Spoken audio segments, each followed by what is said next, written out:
Assalamualaikum warahmatullahi wabarakatuh.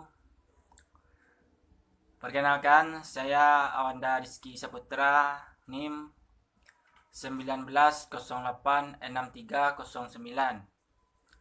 Saya salah satu mahasiswa Universitas Negeri Padang, jurusan Pendidikan Olahraga.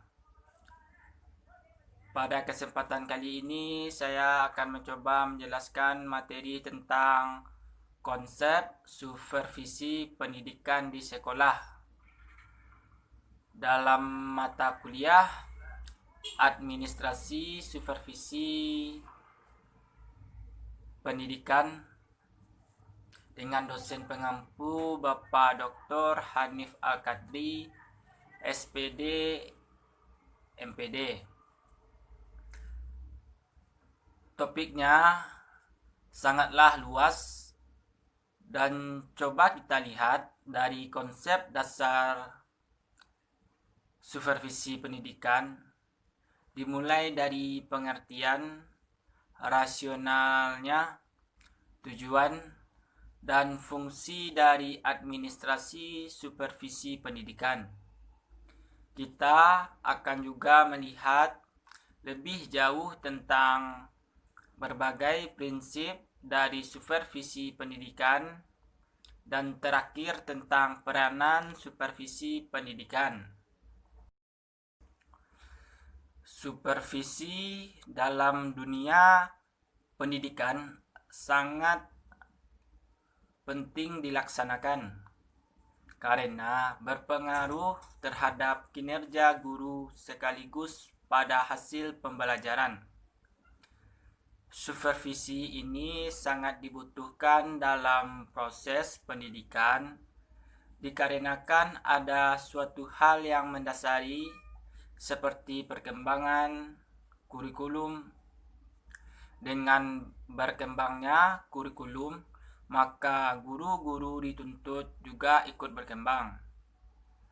Kurikulum berkembang sesuai dengan perkembangan zaman, di mana semakin lama zaman, semakin canggih. Oleh karena itu, lulusan juga diharapkan mampu mengikuti perkembangan zaman yang salah. Satu caranya melalui guru.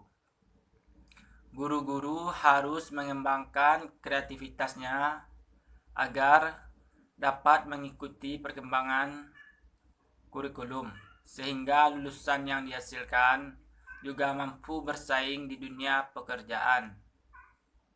Untuk meningkatkan kreativitas guru dan pegawai lainnya, maka perlu diadakan supervisi pendidikan, di mana supervisi ini adalah memberikan bantuan atau binaan kepada guru dan pegawai atau staf lainnya agar dapat memperbaiki kinerjanya dan bekerja lebih baik lagi.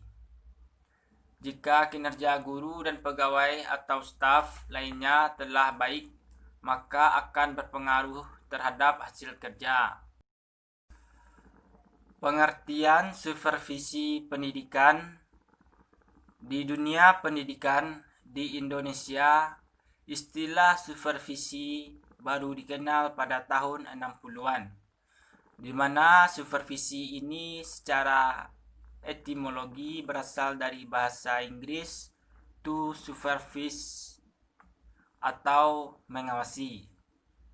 Selain itu, juga ada beberapa sumber lainnya menyatakan bahwa supervisi berasal dari dua kata, yaitu super dan visi, di mana super berarti lebih dan visi adalah kemampuan melihat. Dalam dunia pendidikan, kepala sekolah digambarkan sebagai seorang expert dan superior, sedangkan guru digambarkan sebagai orang yang memerlukan kepala sekolah. Supervisi dapat diartikan sebagai suatu aktivitas pembinaan yang telah direncanakan untuk membantu para guru dan pegawai serta staf sekolah lainnya dalam melakukan pekerjaan secara efektif, sehingga memperoleh hasil yang baik. Tujuan supervisi pendidikan. Segala sesuatu yang dibuat tentu memiliki tujuan. Begitu juga dengan supervisi pendidikan yang memiliki beberapa tujuan, diantaranya yaitu yang pertama yaitu memberikan bantuan kepada guru agar dapat memahami tujuan dari pendidikan yang diberikan. Yang kedua yaitu memberikan bantuan agar tidak hanya berfokus pada bidang studinya, tetapi juga harus mengetahui tujuan akhir dari pendidikan. Yang ketiga, membantu guru dalam memahami situasi siswanya serta kebutuhan siswanya, sehingga menciptakan nuansa yang menyenangkan dalam belajar. Yang keempat, membantu guru agar nantinya dapat menjadi seorang pemimpin yang baik dan dapat bekerja sama dan membantu orang lain yang kurang mampu atau yang memerlukan bantuan tanpa harus memperlihatkan kehebatan. Yang kelima, membantu menemukan kelebihan yang dimiliki oleh guru dan memberikan tanggung jawab kepada guru tersebut sesuai kemampuannya. Yang keenam, memberikan motivasi kepada guru agar lebih baik lagi saat tampil di hadapan para siswanya. Yang ketujuh, membekali guru-guru baru mengenai tugas-tugas yang akan diembannya agar dapat dilaksanakan dengan baik. Yang kedelapan, memberikan bantuan kepada guru dalam menemukan kesulitan dan masalah yang dihadapi siswanya dan mencarikan solusinya. Selanjutnya yaitu prinsip dasar supervisi. Dalam pelaksanaannya, supervisi dilakukan berdasarkan beberapa prinsipnya. Di antara banyaknya prinsip supervisi, ada beberapa prinsip, yaitu pertama, prinsip ilmiah, di mana berdasarkan prinsip ini supervisi dilaksanakan harus berdasarkan data yang objektif, di mana data yang diperoleh harus didapatkan dengan observasi yang nyata, bukan didapatkan hanya dengan cerita belaka saja. Yang kedua, prinsip demokratis. Dengan prinsip ini, supervisi dilakukan harus dengan musyawarah. Jika permasalahannya dengan guru, maka guru juga harus dilibatkan agar terciptanya rasa kebersamaan dan kekeluargaan. Yang ketiga, prinsip kerjasama, di mana prinsip ini memberikan rasa saling berjuang bersama dan tidak menimbulkan sifat yang individual. Yang keempat, prinsip konstruktif dan kreatif. Supervisi dapat dilakukan dengan cara yang nyaman dan menyenangkan sehingga mendorong guru agar kreatif dan tidak takut. Selain itu juga ada beberapa prinsip supervisi menurut Gunawan, yaitu pertama, prinsip fundamental atau dasar, di mana prinsip ini bersumber pada sesuatu yang kokoh dan mendasar seperti Pancasila. Yang kedua, prinsip praktis dalam pelaksanaan supervisi, Pada prinsip praktis ini, seorang supervisor harus berpedoman pada prinsip positif, yaitu prinsip yang harus diikuti dan prinsip negatif yang seharusnya tidak diikuti, di mana prinsip positif dan negatif yang dimaksud adalah prinsip positif supervisor antara lain yaitu seperti supervisi hendaknya mendorong guru dalam mengembangkan kemampuannya. Selanjutnya, supervisor dan guru harus saling menghormati. Selanjutnya, supervisor harus sabar dan harus memberikan dorongan kepada guru.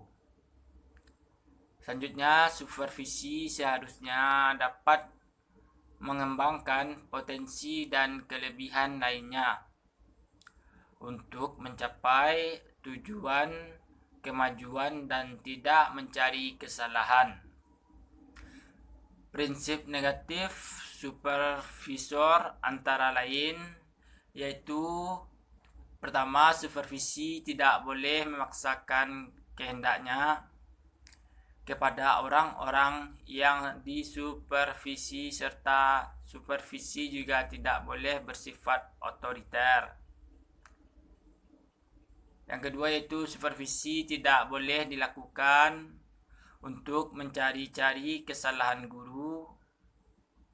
Hanya supervisi tidak boleh tergesa-gesa mengharapkan hasil dan mendesak bawahan, serta seorang supervisor tidak boleh cepat putus asa. Ruang lingkup supervisi. Kegiatan yang paling penting dan paling utama dari supervisi adalah pembinaan dan pengembangan yang diberikan kepada seluruh guru dan pegawai serta staf sekolah lainnya untuk mencapai atau memperoleh kualitas pembelajaran yang lebih baik, maka sangat diperlukan supervisi. Jika supervisi dapat terlaksana dengan baik, maka akan dapat meningkatkan kualitas pembelajaran di sekolah. Dengan meningkatnya kualitas pembelajaran di sekolah, diharapkan hasil belajar siswa juga ikut meningkat, sehingga untuk lulusan sekolah juga akan meningkat pula.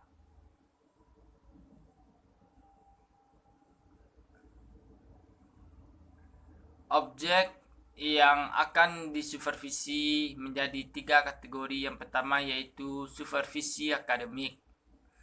Supervisi akademik ini lebih menekankan pada masalah akademik atau masalah pembelajaran, di mana supervisi ini membantu guru dalam mengembangkan kemampuannya untuk mengelola pembelajaran dan meningkatkan mutu dari hasil pembelajaran. Yang kedua, supervisi administrasi, di mana pada supervisi ini lebih cenderung ke arah administrasi yang membantu terlaksananya pembelajaran dengan baik, di mana menyangkut sarana dalam pembelajaran atau fasilitas yang harus dipenuhi agar proses belajar mengajar dapat terlaksana dengan baik, seperti buku pelajaran, perpustakaan, dan lainnya. Yang ketiga yaitu supervisi lembaga, di mana untuk supervisi lembaga ini dimaksudkan untuk meningkatkan kinerja sekolah dan nama baik sekolah yang akan dapat meningkatkan kualitas sekolah. Baik, sekian penjelasan saya mengenai konsep dasar supervisi pendidikan.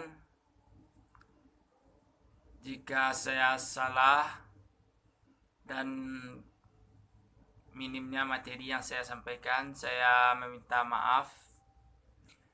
Saya tutup. Wassalamualaikum warahmatullahi wabarakatuh.